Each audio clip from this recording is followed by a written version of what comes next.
Aray, Diyos ko. Katakot naman. Ang ganda ng tulay. Diba? Ito yung daan papunta dun sa biyanan ko. Galing sa Palapat. Ayun ang dinaanan ko. Ayan. Diba? Ganda ng view. Ayan, may ano dyan, sapa.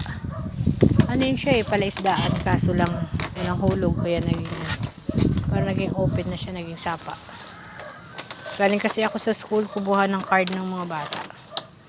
So, para makatipid sa pamasahe, nag-shortcut na lang ako dito. Diba? Ayun oh. Nakatakot oh. Ayan. Isang tulay. Yan ang tulay na dinaanan ko. Ayan. Tulay na kawayan. Tapos napunta ako dito. Sa aking biyanan. Ching.